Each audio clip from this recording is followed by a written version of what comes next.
One of history's most fascinating stories is the doomed voyage of the Titanic. Yeah, and there is a new way to learn more about the people, specifically the Minnesotans on that ship. Cody joins us from Royalston Square Event Center in Minneapolis with more on this new exhibit, if you will. Good morning. Yeah, good morning. We all know the story. We all know kind of how it ends, and it's just even more eerie being inside this exhibit. There's some VR where you can kind of get exclusive look at where the wreckage is. There's a full-on immersive experience where you kind of get an idea of what it was like to be in a lifeboat. And then you have artifacts, stuff like this, the famous music, the violinist. The guy's name was Wallace Hartley. Obviously, you know, had an integral moment in the movie.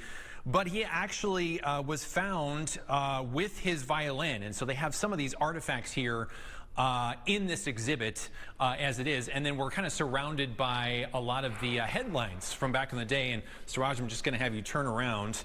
I wanted to show one. Shoot down just a little bit. Keep going, keep going, keep going. One of them, she cannot sink. I think we know that is incorrect at this point. And to talk more about this and talk more about this exhibit is with the exhibit is LaKendra. Thank you. I was so focused on getting the names right with Titanic, everything else failed. It's all good. It's all good. Thank you. Thank you for having us. This is a really neat exhibit. You're kind of immersed in this. Kind of walk us through what some folks can see out here. Absolutely. This is Titanic, an immersive voyage. And, you know, yes, we have so many artifacts from both Titanic, the movie, and the actual Titanic.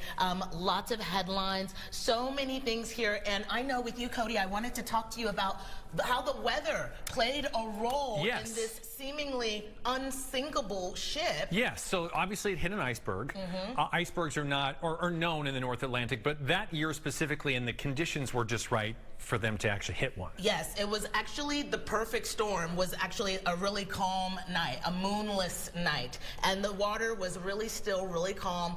28 degrees in the water, which I know that's nothing to you Minnesotans, right? That's just true, but for water temperature, that's real cold. That's really cold. It made it really difficult, and it just made it really difficult to be able to see the iceberg. So unfortunately, this calm night created the perfect storm for the unsinkable Titanic to actually go down. And here, like you were saying in that VR experience, Cody, I actually just did it. When we say that this is Titanic, an immersive voyage, it really is. The VR experience is worth it. I just did it. It is scary. You really can feel yourself sinking. And when you see, I know, it doesn't sound fun. No, it's not fun.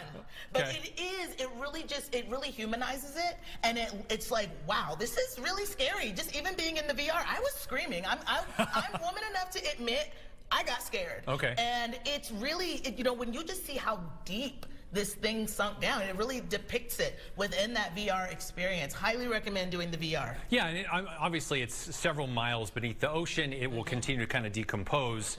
But what's also cool here is you kind of learn some of the good things that were to come out of the Titanic. So there were several basically government entities, both with the United Kingdom and with America, that went on to say, hey, this isn't going to happen again. Here's a few things. Here's a few reasons why. Absolutely. I mean, some of the nautical and maritime safety that we still use to this day is a part of the Titanic's lasting legacy. Like we were talking about the International Ice Patrol.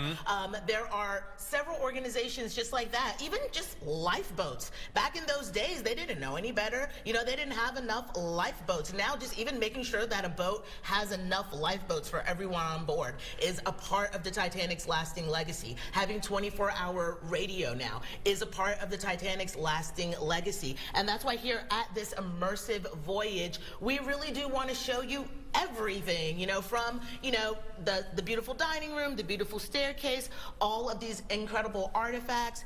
But, you know, the tragedy, the lasting legacy of the tragedy is we definitely have some better safety precautions that we take today so that something like this doesn't ever happen again. Yeah, that's very true. Thank you very much. Of course, you can come out here.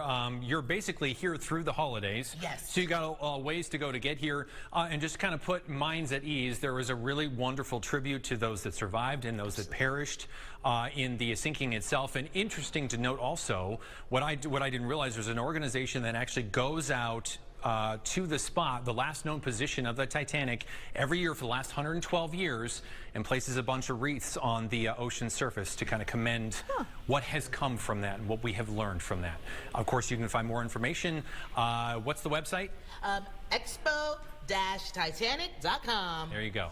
Back to you guys. Okay, you see it right there on the bottom of the screen too. Cody, thank you.